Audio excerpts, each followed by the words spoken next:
Hello and welcome everyone to another Sales Hacker webinar. If this is your first webinar hanging out with Sales Hacker, extra special welcome to you. If you're an OG Sales Hacker veteran and you're on these all the time, hello, thank you so much for being part of that community. I'm certainly excited for this one. I haven't actually moderated a webinar in a little while, so apologies if I'm a little rusty, but it's always fun to come back. But I'm excited for this conversation. What we're talking about today, particularly for account executives and sales managers, is how you go from the last mile hurdles to closed won.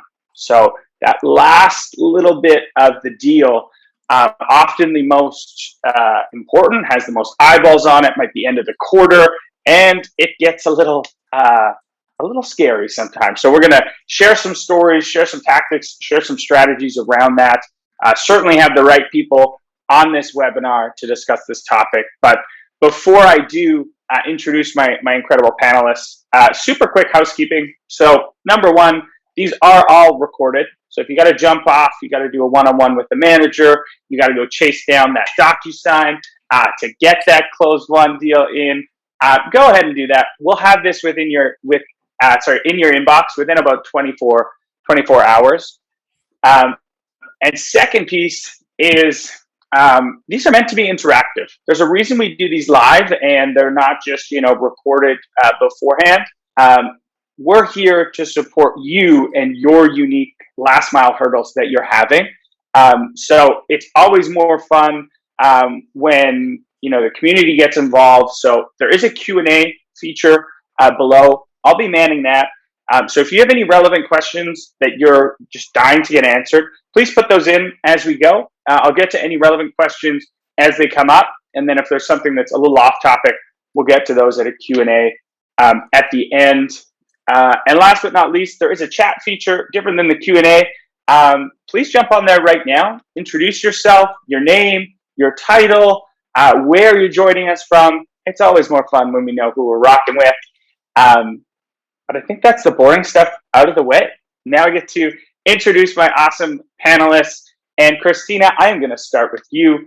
We are joined by Christina Brady, who is the president of Sales Assembly. Welcome.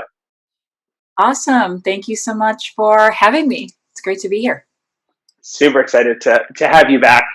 And I always like to give some context for the listeners and the attendees. What is the superhero origin story of Christina? How did you get to be a president at such a cool company? Thanks. It's, professionally, I found myself in a sales role about 15 years ago and got my chops wet kind of selling insurance, believe it or not, and becoming a financial planner and learning that I loved to sell. I loved everything involved, and I loved working with people in that way, even though I'm a really hardcore introvert. But I didn't really connect to what I was selling and didn't feel like I was super authorized to be doing that and walking people through how they were going to plan their retirement when I was, 21, 22 years old, and they're getting ready to retire, and I have no life experience, and here I am advising. It was a disconnect for me. So I left MetLife to go to a little startup called Groupon. I worked there, and Groupon's really where I kind of grew up and went from being an individual contributor to a frontline leader to an executive leader and builder before moving over to Glassdoor to open up their Chicago offices and serve as a head of the Chicago office there, and either directly hired or was involved in hiring nearly 400 people while leading the growth team for the US and some overseas. And I was doing that job for a while until COVID hit. And I'm going to say it gave me the opportunity to find a new home and new career when the Glassdoor Chicago office was shut down. And after looking at all of my options, I decided to come on the executive team at Sales Assembly and basically help all tech companies do what I used to do for only one. So help them scale, train their people, certifications, advisory, you name it. So it's how I got here. Crazy times. I love it. Great story. And hiring 400 plus people, that's a lot of hires to come through. And it sounds like you have such an interesting role now, getting to take that experience and do it for all different types of businesses. One follow-up question. You said you're a self-proclaimed introvert. What's that one piece of advice for those other introverted salespeople who are joining us right now? The biggest advice is that you're going to spend your entire career thinking you have to compensate for the fact that you don't get your energy from talking to people, and you need to drop that right now. It's baggage that you don't have to carry. Introverts have their own superpowers in sales. You are incredibly intrinsic, you are thoughtful, you are great problem solvers, and you form deep, meaningful connections with people that you talk to. So while extroverts also have incredible skill sets and talents that make them amazing, never feel like you have to compensate for not being the extrovert. Just embrace what you have, because some of the most dynamite sellers and leaders that I know are actually fairly introverted. A lot of CEOs are too. Totally. That is gold advice. And we have Christopher Bowen also highlighting the hair change, which we talked about. Chris is saying loves the hair change. Chris is a VP of sales over in Kentucky. That's awesome. All right. Moving on, Zach Rothstein. Zach, welcome. So Zach is actually the VP of Enterprise Sales at DocuSign. And Zach, how did you get to DocuSign? Obviously, such a well-known, respected tech company. What was that journey to become a VP there? Yeah, thanks, Scott. First, very, very excited to be on my first Sales Hacker webinar, and hopefully can provide a ton of value today. I always like to kind of look back on the journey, and how I got here. I started my career selling copiers door to door in downtown Chicago, knocking on doors and high rises, and essentially just getting kicked out of a lot of buildings all day, every day.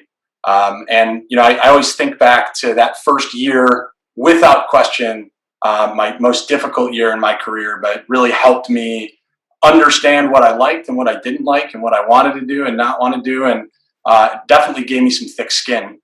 So from there, I was like, okay, this leasing copiers game is difficult. I'm going to go in a different direction and see if I can get into software. And I started working in the Microsoft space, selling Microsoft solutions to companies all over the Midwest. And then Salesforce came knocking and opening up that office in Chicago right around 2011, 2012. And I really had no idea what type of rocket ship I was joining at the time, but was lucky enough to be one of the first folks to join that team. And it was a really great run where I was there for the better part of the decade. When I started there, I was an AE in our SMB business. I was selling, carrying a bag, selling to small businesses. And we had somewhere around 50, 60 people in Chicago. And by the time I had left, I was on to my third leadership role, and the company itself had over 2,000 people just in Chicago alone.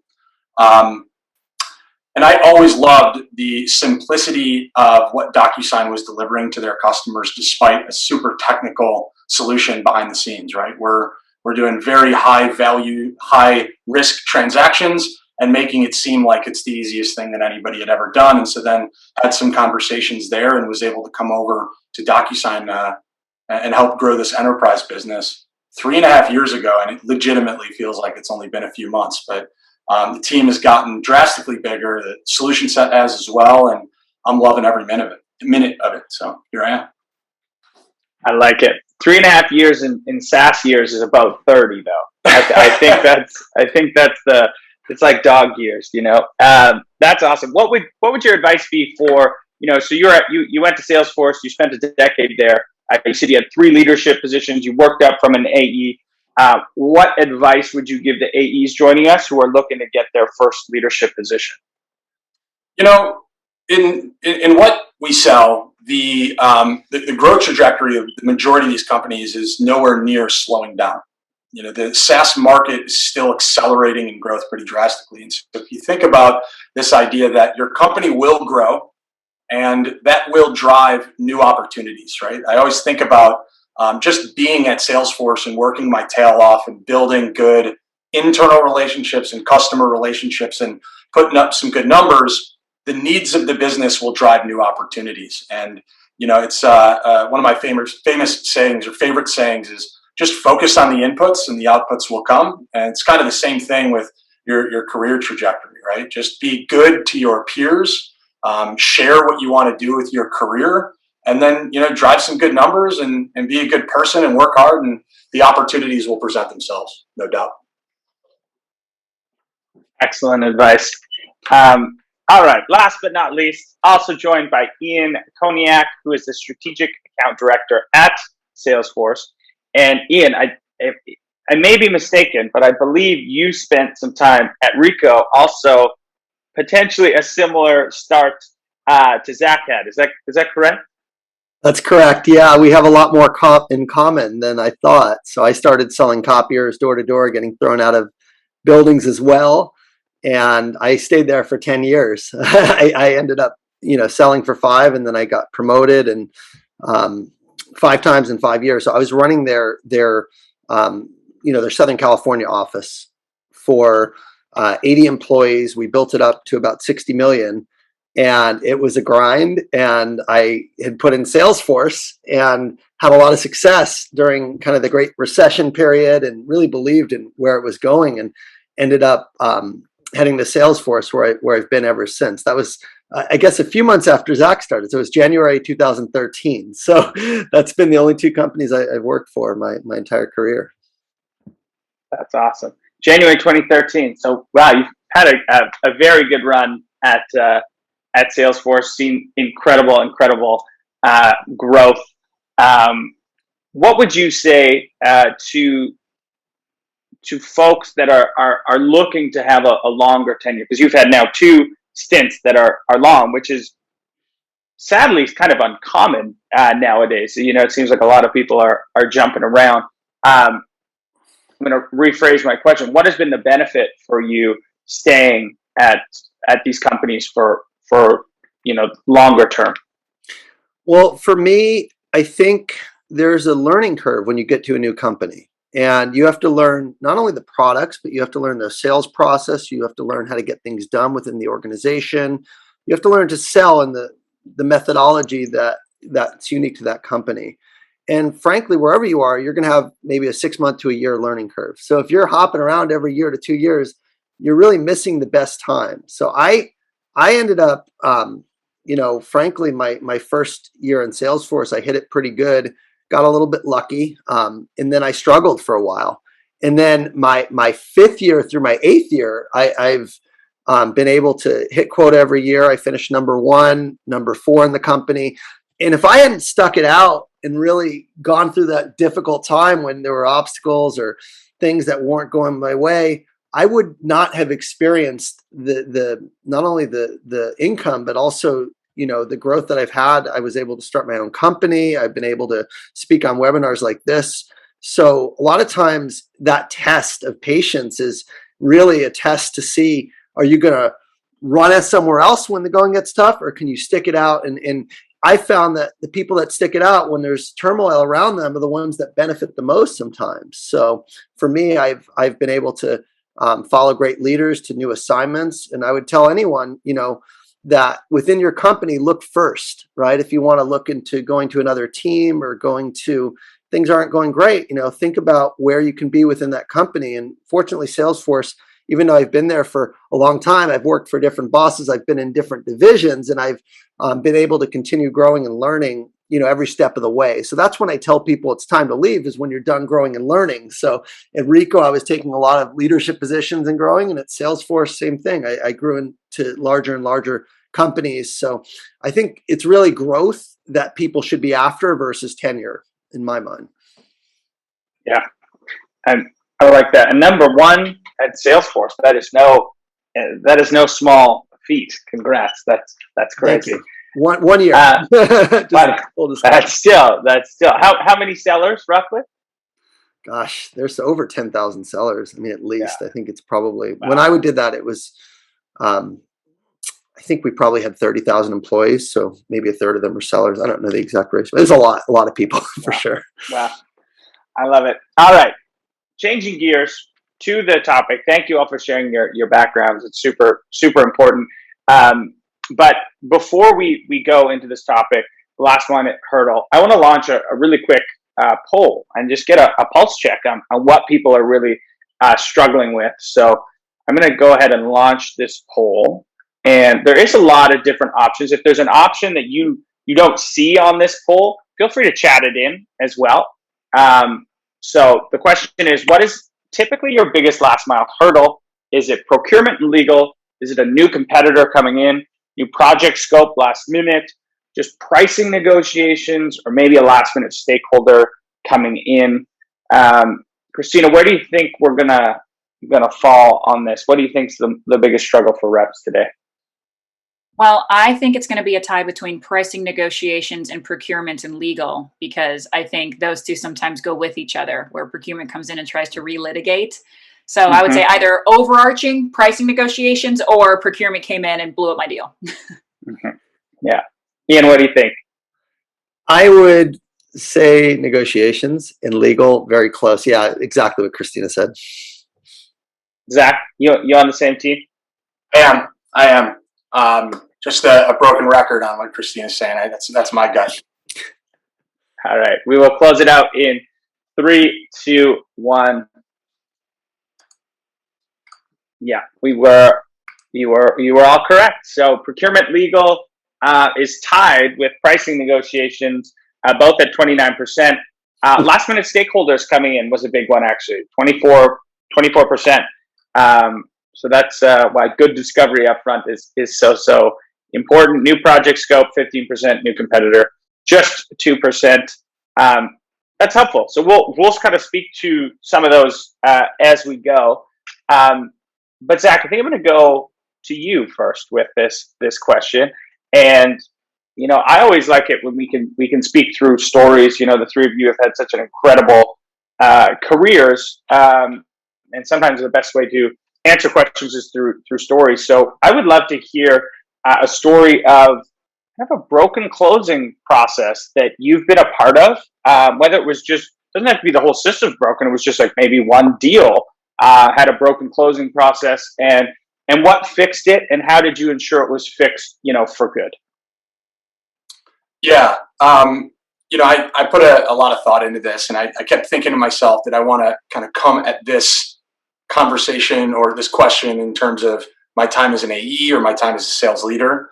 And, the funny part is, as I started thinking of different stories and deals, the themes were pretty similar. And so it didn't really matter much, how I was looking at it.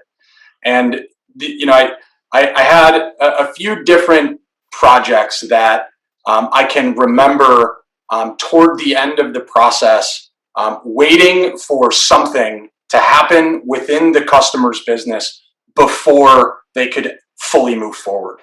And it was this process, or this scenario where the selling was done, we were the chosen solution, and we were waiting on things like maybe budget to free up, or other projects to finish.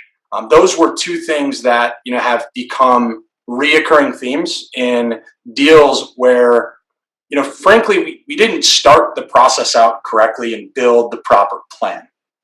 And I think about both as an AE and even more so as a leader, some of the most important work you can do to avoid the surprises at the end are all a function of how you kick off that sales process.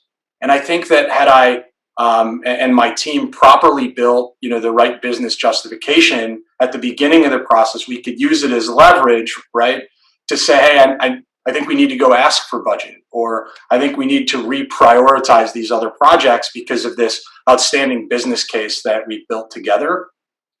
And I think that, that theme of building the proper mutual plan and building that trust and credibility up front really helps avoid the situations at the end of the process that might really hurt your ability to get a deal done, especially get a deal done on time.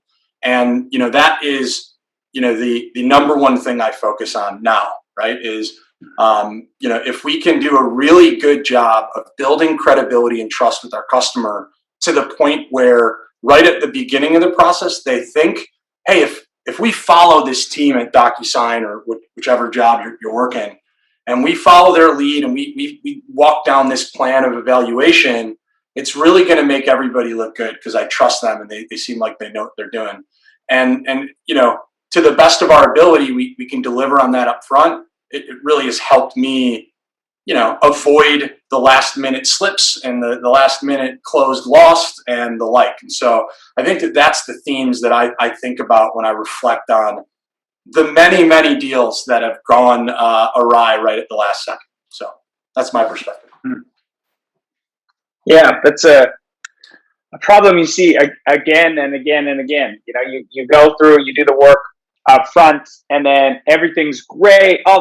Everything is positive, and then they, you know, maybe they're saying, yeah, you'll be the next big project we do after our, you know, rolling out a big Salesforce program or something, and then you're next, and you've got this great thing, and then, you know, you almost like ease off the gas, and you're like, all right, well, we just let them do their thing, and then there is so much that can happen in those 3 months, 6 months, 9 months. You know, the old adage, time kills all deals. Like, the champion could leave, everything. Your seller could leave that had the relationship. There's just so much at play, and if you don't have that rock solid mutual action plan, you can get into murky waters. What are you actually using, Zach, to create those mutual action plans? I know there's some tech floating around out there that can help you with this. I know Outreach has some functionality. What are you using to actually keep that in line? Is it like Google Docs, or how built out are these mutual action plans? Well, we send them a DocuSign. I'm just kidding. No, that's a joke. No, you know, our MDR and BDR teams, they're heavily involved and invested in using Outreach, and that is the start of our process at DocuSign, and it really drives the introduction into our sellers and sets up that first call to be successful. And then we have, you know, essentially a talk track that we teach you know, our sellers around kind of the art of the first call, around building credibility. You know, it's almost something that I think gets skipped all the time. People jump right into the process either too quickly, or maybe they're almost too friendly and not quite buttoned up enough in terms of their professional acumen. And we try and blend both of those things into the beginning and build credibility with the talk track around, hey, I've done this before. This is all I do for DocuSign. And, you know, I'm really excited to walk you through a really tight and successful plan to evaluate our application. And, you know, in all my years doing this, we've had a ton of success if we kind of follow, you know, the folks before us that have had success doing it, and kind of get some buy-off on that talk track. And it gives us the ability to really naturally get everybody on board to build that plan. Because if you're just kind of talking at them saying like, hey, agree to this, you know, without a little credibility, it isn't always the most simplistic thing to get, you know, customers and prospects to agree to. Mm-hmm. Yeah, absolutely. Christina, I want to get your thoughts on a comment we had in the chat, which is one that probably should have been in the poll we did, which is the classic, like, you know, last minute hurdle that is like, this is great. You know, this is definitely better than what we use now, and we're interested, but later, down the road, we'll deal with this. Have you had a lot of experience with that, and how have you overcome that hurdle in the past? 80% of the time, that's actually a no. But it's because biologically and psychologically, people don't like to tell other people no because they don't like to be challenged. So if you think about the science behind the word no, there's actually a lot of baggage that goes along with it, where if you tell somebody no, you are now opening yourself up to being sold, being wrong, being convinced, and nobody likes that. So think about that classic, I'm walking down the aisle of a mall and there are those little booths right there, and you all know where I'm going, where they always have lotion on their hands, or like a hair straightener, they're like running toy cars at you, and you're walking by and you see them and you're like, oh my God, I want to not make eye contact, I want to like dodge into Foot Locker, like you're like, whatever I can do to escape them. And it's because when they hawk a pitch at you, you don't want to have to be mean. You don't want to have to be like, no, thank you, because that's uncomfortable. So saying yes, but later feels like I'm being nice. I'm still your friend. I'm not telling you no, so I'm not your enemy. There's nothing to overcome. If I'm a buyer, it's almost the perfect trap, right? It's the perfect way to get you to leave me alone without me having to tell you no. Now, in some certain instances, this can be a very, very real thing where they're like, this is awesome. It's better than we have right now, but it has to be later. There's usually for two reasons. One, they don't have the budget to buy something new right now. So literally they have to buy it later. Or two, they are in a contract for that current product and they can't get out of it until a certain date. Those are pretty much the only two reasons, if they say that it's actually legitimate. And you can dig into that. You can talk about what you can do to help them bridge it, or to get their hands on the product right now, or get the exact end date of their contract, or see if you can take a look at their contract. Let me run it by my legal team. Maybe there's a way we can get you out of that. There's a couple people putting in the chat kind of some other ways to overcome it, but you have to be careful how you do this, right? So Steve, you are correct when you say, well, what is this going to cost you to wait? Keep in mind, you want to make sure that it doesn't turn into this back and forth immediate, right? You're right, you're wrong, I'm wrong. We don't want to do that. So when someone says, no, this is amazing, this looks really good, way better than we have right now, let's do that later. That's a great place to lean in, but very, very non-threatening. Okay, awesome. Typically, when I'm talking to customers and they see something that can meaningfully impact their business and thus their own bottom line, they're really excited to get started. So what is it that's holding you back? And it's not about like, tell me what it's going to cost you later, or like, let's go back and forth, or you're super wrong. It's, I'm now curious. Curiosity is your objection weapon that will usually disarm people, right? Hitting them and telling them they're wrong. No, curiosity is your weapon. It is your tool of choice. It makes you a superhero. Don't get mad, get curious. I love that. Curiosity makes you a superhero. So true. Ian, it looks like you have some thoughts on this as well. When you hear the yes, but later, what does that usually mean to you? And then maybe follow that up with a story of a broken closing process that you've been a part of as well. Yeah, I think it comes down to good discovery for me. If you know up front why they need to do it, why they need to do it now. Ideally, if you can find some type of compelling event on their end, maybe it's a renewal like Christina referenced to, maybe it's a product launch, maybe it's a SKO that they need to get something launched for their sales team, whatever it is. If you could find out why they need to do it, number one, what it's costing them by not doing it. In other words, the opportunity cost. What can't you do because of what you don't have today? That's the second thing.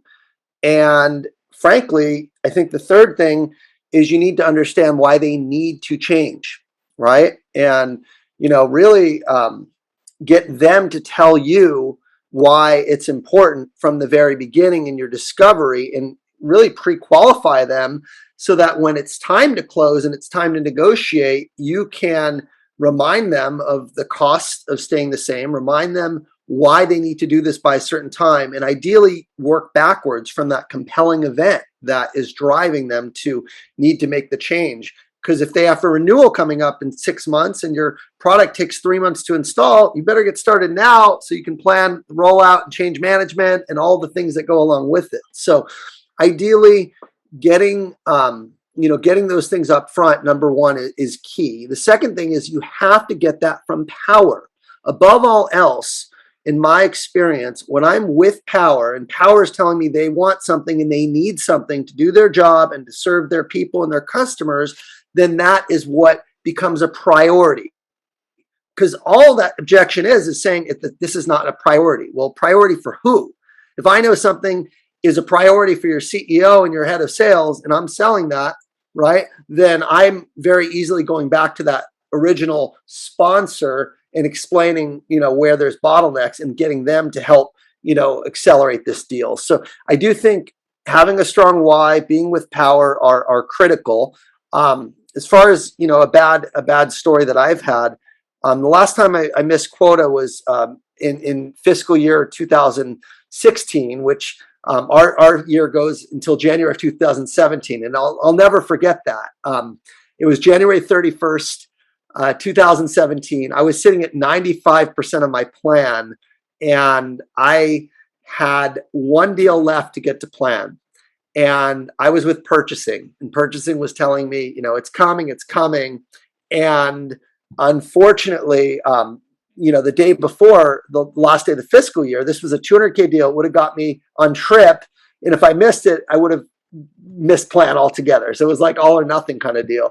And I got a call from purchasing that said, our president needs to approve this, right? So there's that last minute person that had to come in. And this had already been approved by the board. This has already been approved by the CFO. They already had budget, but the president needed to approve it. So they're like, can you come in? And I'm like, sure. So I set that meeting. Well, that meeting was on the 31st at 2 p.m. Okay. And so that was the biggest mistake I would say is you never want to be in a situation where you are waiting to the last day of the fiscal to hit your numbers. So I get to the meeting and I come to find out the president says everything looks good. I need to make a couple phone calls. And can you wait outside? Well, she keeps me outside for an hour and I get back inside and she says, I'm sorry, Ian, we can't do the deal.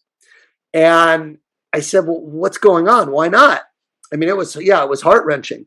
And she's like, well, our parent company, who is based in China, is doing a similar type of initiative, and we need to vet out to see if there's redundancy here.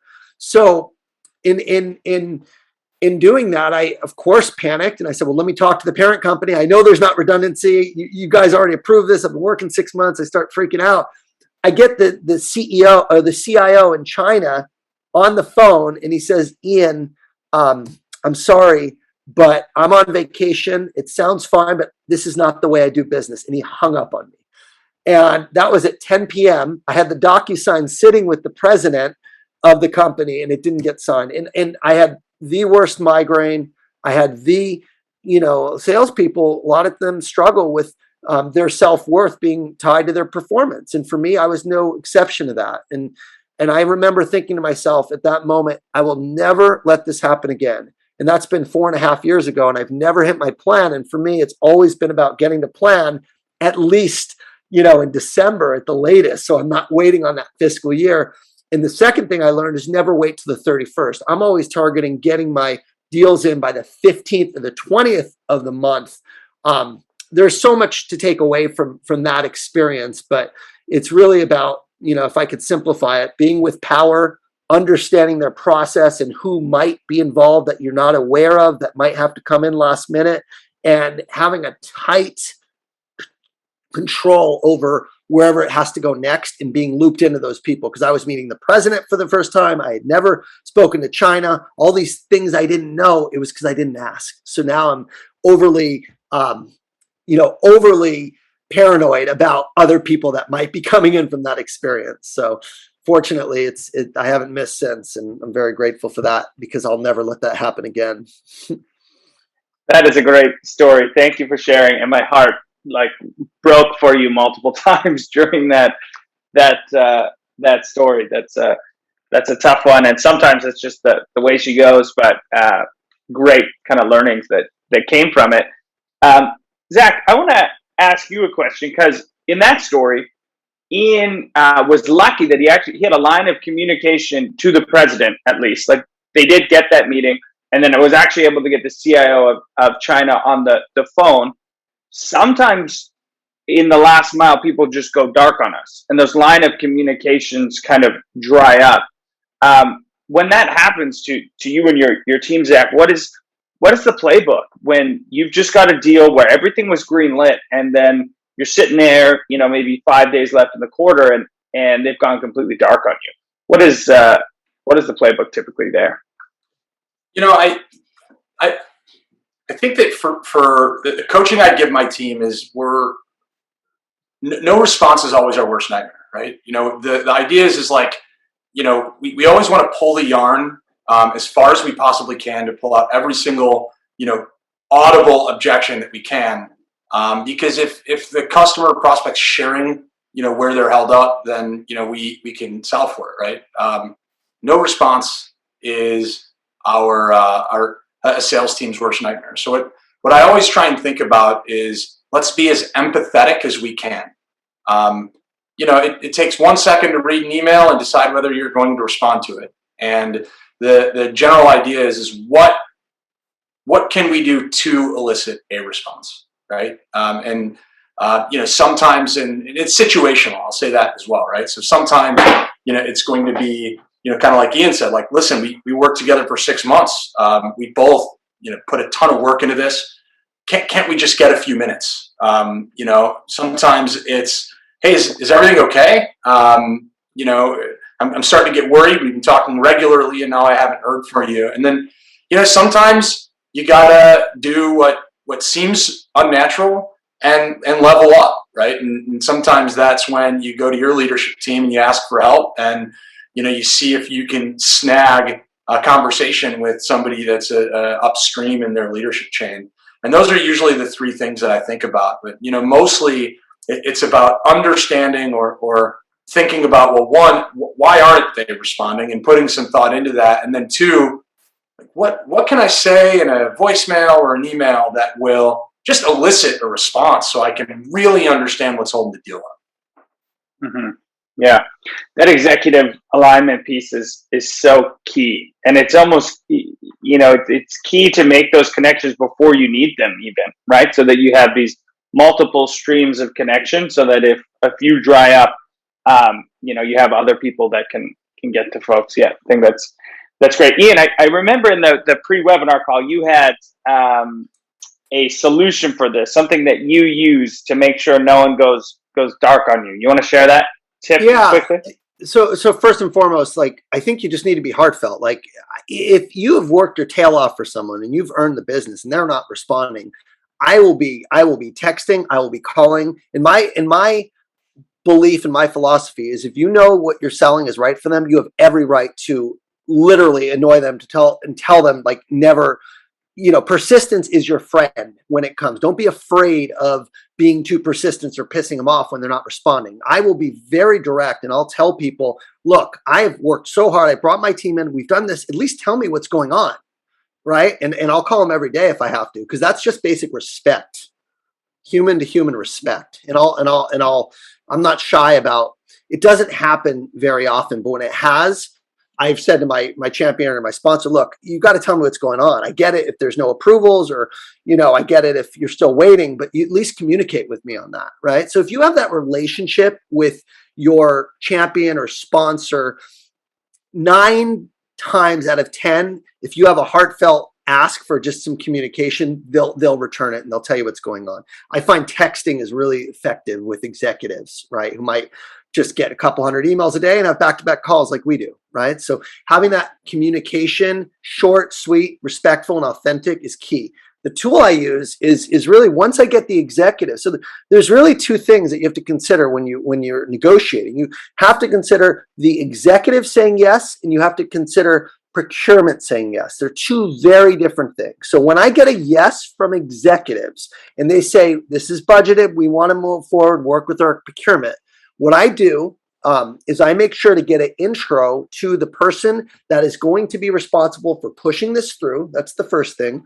The second thing I do is I make sure that my executive tells them, hey, work with Ian. This is a priority for us. So it's coming from them, not from me. So they know it's important to their executive to get this through, and they can bundle it up above the 30 other requests they're getting. And then number 3, I reach out to that purchasing person directly. I work with our largest enterprise accounts, so I only have a couple accounts, but I know the purchasing really well. And what I commit to is a daily checkpoint call. It could be legal, it could be purchasing, it could be whoever is responsible for getting the paperwork and the order pushed through once power has said yes, and the executive has the money and the budget approved. So at that point, the daily checkpoint call, it's usually 10 minutes long. And I ask the purchaser, I say, hey, this is really important to our company and your company. We want to make sure it's flowing through the process. Would you mind, just to make sure nothing slips through the cracks, that we have a quick checkpoint at the end of each day? I'll put a Zoom call in the calendar for 10 minutes, and we'll just see if there's any bottlenecks, any things they need to work through, any last minute hurdles. This way you're not caught off guard in that silent period. So the daily checkpoint call I've used for any deal over 500K. I've used that for the past 4 years, and I haven't had a customer that said, no, I'm not willing to do that. But the key is to get that executive to say, this is important, work with Ian, and make sure this gets put through, because once they hear that, they're going to prioritize it, and they're going to make sure, and they appreciate that too, frankly, because if they need a quick change to the order form, or if there's something that, maybe they want to get a little win on a term or billing or whatever, then you have time to find that out and then get back, and then the next day you can tell them what the status of that approval is. So having that direct, daily, short, live communication for me has been a game changer to making sure nothing slips through the cracks. Really like that daily checkpoint call. I could see the power of that. Just, those incremental small movements every day start to add up. Christina, next question for you. So that was kind of, you're checking in with your executive buyer, then you're checking in, with procurement. Procurement and legal is sometimes, salespeople's worst nightmare. What are your tips, tricks to get ahead of it so that it's not a long, drawn out process? First thing I would say, if it's a part of the process, to echo Ian, you have to know about it because you cannot dodge it. Your contacts cannot avoid their procurement team. They cannot bypass them no matter how much you push back. And keep in mind, so my husband actually, funny enough, is in procurement. So me coming from being a salesperson and him being in procurement, I was like, we should actually fight. But on the one, but then I'm able to actually get some insight. Their entire job, they get a pat on the back for doing a great job if they can get your price down.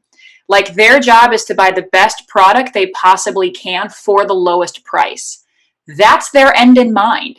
A lot of salespeople go at procurement and they try to pitch value to them. They try to sell the procurement person on the value. And here's how much your team needs this. And yeah, it's not the cheapest thing, but let's talk about the perks and the benefits. They don't care. They do not care. So the best thing that you're going to be able to do is try to find a way to seamlessly work with that procurement person. So like Ian said, first and foremost, you have to know before you send any agreement and before you negotiate any pricing, if there is a procurement team. If there is a procurement team, then you can actually tell your buyer, let's make this really easy. I know you have procurement. Let's save the cost discussions between me and your procurement team. Why don't you and I pick the best package? If you know we're in the ballpark of your budget, we're going to be in great shape. Right? Avoid the negotiation to be negotiated again, because then you're coming into procurement at rate card. And when procurement says, I need you to get this down 10%, you go, deal, right? Because you've already built in the ability to negotiate. So if you know there's a procurement team, find the way to give procurement the quick win. If you're already going to them and it's the lowest possible denominator and you've gotten down to your lowest allocated discount and now procurement says, great, I'm not signing this at this price. You're either going to have to then hardball with them or go back to your contact and say I either have to walk or they have to sign. Nobody likes that. Or you say, I anticipated this. You know what? I can't take 10% off of that, but I could do an additional 5 for you. Right? Know the game that they're playing and don't try to outsell a procurement person. But if you don't know that it's coming, then you could actually be in a little bit of trouble. That being said, sometimes they surprise you with procurement. I have yet to see examples where you ask, do you have a procurement process? And they're like, no, we don't. And all of a sudden they're like, yeah, we do. I haven't had people lie to me before. But if you dodge that subject and you don't hit it head on and then you don't address it properly, that's when you get in trouble. Great advice. So make sure you're baking it in. You've got to give a little to get a lot. Everyone wants their win, no matter where they are in the organization. Zach, anything to add on top of that when navigating procurement or legal, or is that the way you kind of see it as well? Yeah, the first thing I'd say is, everything Christina said, it almost gave me chills knowing how often, this is the daily, the ins and outs of sales leadership, right? We're often getting, re-engaged in the deals toward the end of the process, and we're often trying to understand, are we with the business? Are we with procurement? Have we been transitioned from business to procurement? And everything that Christina said is spot on. And I think that getting really good at negotiating with procurement will be very valuable to any seller or sales leader, right? And there are definitely different ways that you can build pricing, structure contracts, and get really creative to give that person in procurement a win, whether it's maybe some free product to hold your deal size, right? Or, different types of things kind of in that vein that you can use and leverage to ensure that you're giving that person in procurement that W, but it's 100% not something that you can avoid. And, I think that the only thing that I would say is that oftentimes procurement, when you're already the vendor of choice, right? When Ian is talking about that idea where the business has delivered you to procurement, they'll level with you right off the bat, right? So you get introduced to procurement. Procurement knows this deal is going to happen, and what the best AEs will do is they'll say, "Hey, person in procurement, what's really important to you?" And listen to them. Listen to them and say, I think I can help you in those areas. And maybe what they're going to say is, we're really sensitive around payment terms, and I know that this price has to come down because it's competitive and whatever reason they give you, right? Listen to them and then know that you have to solve for those problems for procurement, right? And then, that gives you the opportunity to say, okay, well, listen, I'm going to go work my tail off to get those things approved for you, person in procurement. Here's what I need, right? What we're hoping for is I'm gonna leverage the end of the month or the end of the quarter in order to get those things approved. And I'm really your internal advocate, right? To do that. And so, can we agree to hit the deadline? That we can ensure that everybody gets what they want. And in the chat, I had seen somebody ask a question around the difference between longer sales cycles and shorter sales cycles, and I want to address it because in my career from SMB all the way up to global enterprise, I've seen a fair share of what would be more transactional business or shorter sales cycles. You treat them the exact same. Whether you're talking to the CEO of a small business and you share that I think we should be able to get this done in 45 days or less, or you're talking to somebody in procurement and it's already been 6 months and you have 1 month left to get the deal done. What's important to you in this negotiation to get this deal done? And I'm going to deliver on that as your internal advocate to get you the final contract. And let me just share here's some things that are important to me, right? And timing is super important, as I'm going to be leveraging it to get you what you want. I think that's usually if that is delivered to procurement, and you figure out the wins they need, we're not seeing a lot of deals slip when that's tight. Yeah, asking those value questions up front, not making assumptions, so important. Don't assume what's important to them because it might shift. I think that's gold. Ian, have you ever been in a situation? So you leave some for procurement. That seems like a best practice. You have 5-10% to play with. Have you ever been in a situation where your executive, buyer just hammered you in pricing negotiations, and just to get it to where you needed it to go, you already are, you don't have much wiggle room? And how do you navigate that once you do get over to procurement and legal when they just think you're another person saying, oh, I really can't, there's nothing, how have you navigated that in the past? Yeah, so first of all, I don't think anyone mentioned this, but my best practice is always get the MSA done ahead of any pricing negotiations, right? Because it's a different negotiation. They're negotiating things like liability limits or state laws, governing the contract.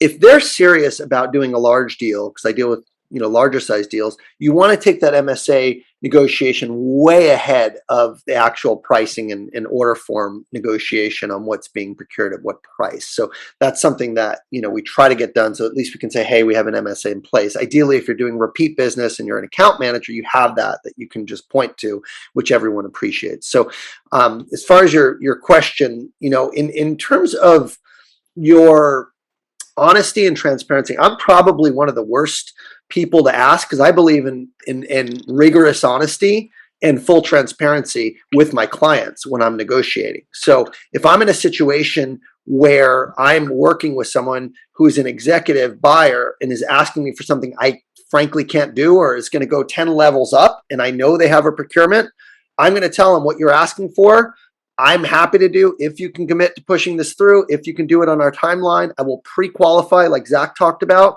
And then I will tell them, here's the problem with this. You have a procurement team.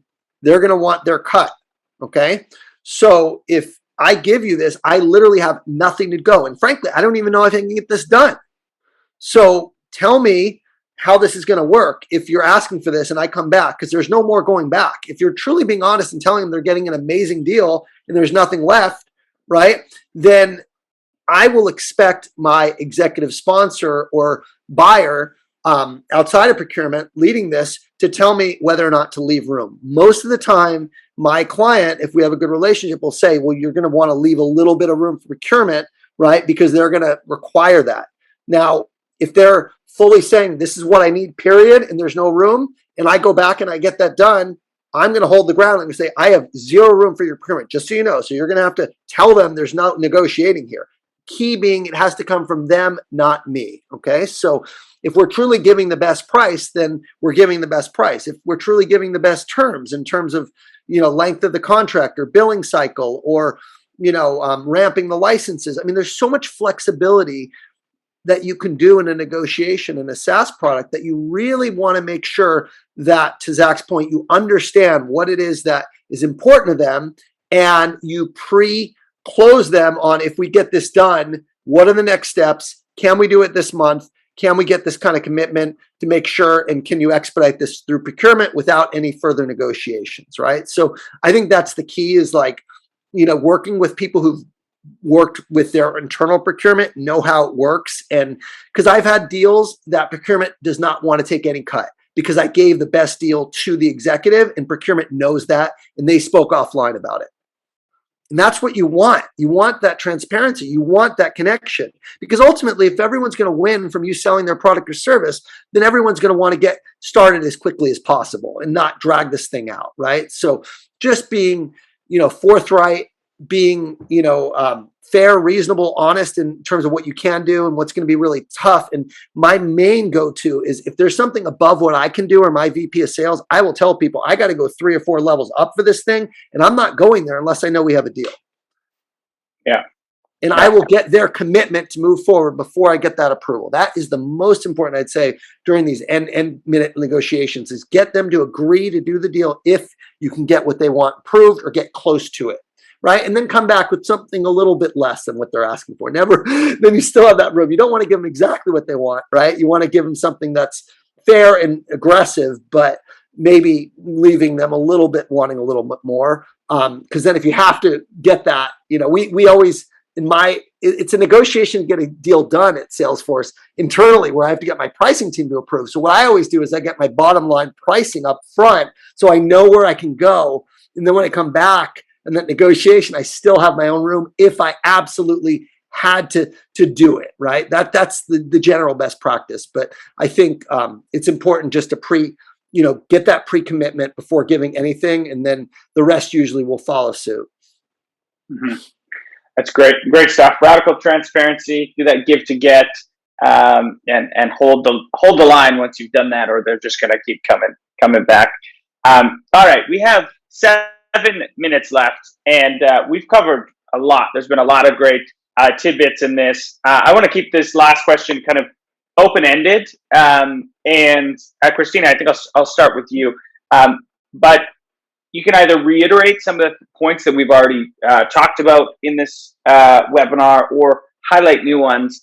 But what are the top 3 things you think that sales teams need to do to get deals to closed won on that last mile? If you had to wrap up on it with 3 things, what are most important to you? The first thing is to discuss your timeline with your buyer when you first start speaking to them and gain alignment that they can sign it by the time that you need them to sign it. Don't wait until you send the contract to suddenly throw a whole box of urgency at it. Right? It's like, this is typically our process. Let me take you on the journey. This is when we expect to send the contract, and this is when we're going to need this done by, all the way in the beginning. If they need to change the date for any reason, no big deal, but now we have our new marker. And every conversation that you have, you are reaffirming like, hey, this is kind of the end date that we're looking at. I want to make sure that we are on track. So take them on the ride with you. That's number 1. Number 2, always look out for yellow lights. Do not avoid them. If you have a no hidden somewhere, it's going to come out eventually. And if you don't dig it out, it's going to come out after you send the contract. When you get a big fat no, or they ghost you or say, we can't do this. So always be looking out for yellow lights. If you hear something that sounds like it could derail your deal, ignoring it and dazzling them with perks and benefits and hoping it goes away will not work. You are better off lifting up that rock, figuring out what's going on and dealing with it before you move forward. And then last but not least, remember that they are human and you are human, and they have 10 other people in their inbox doing exactly what you're doing. So if you find yourself asking, why are they not getting back to me? What is going on? What's happening? Sometimes you can be a human, you can ask. You can ask them if they need more time. You can ask them if they need additional levels of support. You can ask them what's going on in their life that may be stopping you. You can ask them, how would you like me to interact with you throughout this? So last but not least is don't forget to be a human being in the course of this.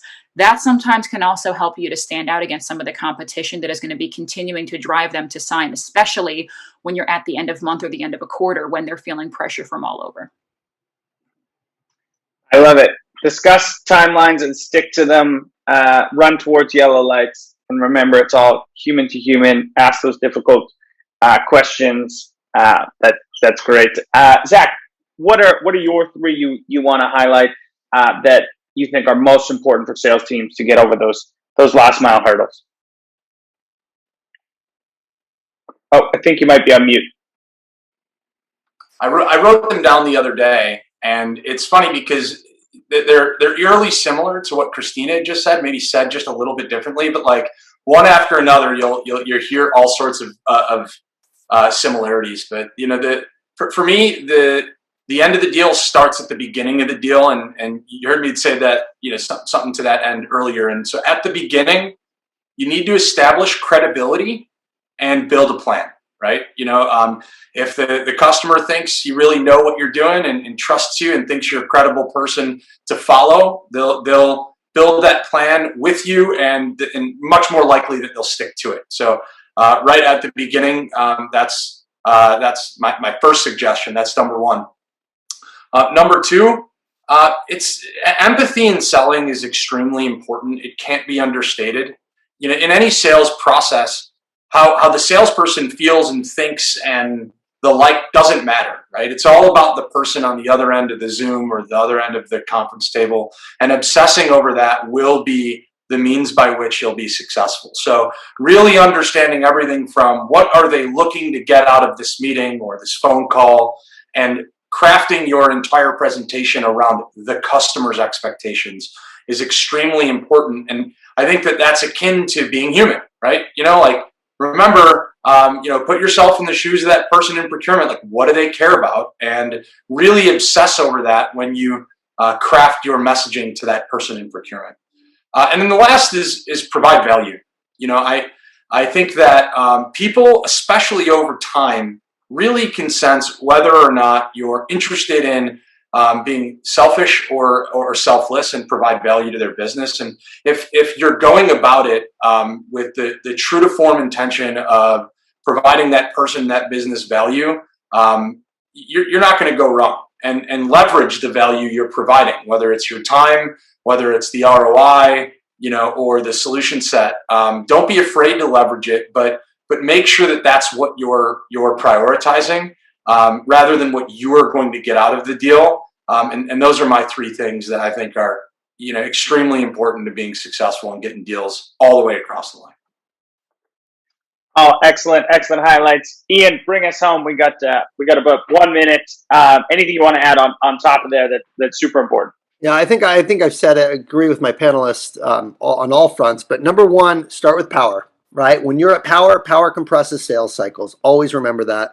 Number two, get to why. Understand why power wants to change now, and why your company is best suited to help them, right? If it's their initiative, right, they will make sure it's a priority for them. So you really have to ask good questions to get to the truth of why they would consider doing something with you and what benefit they'll get from doing this.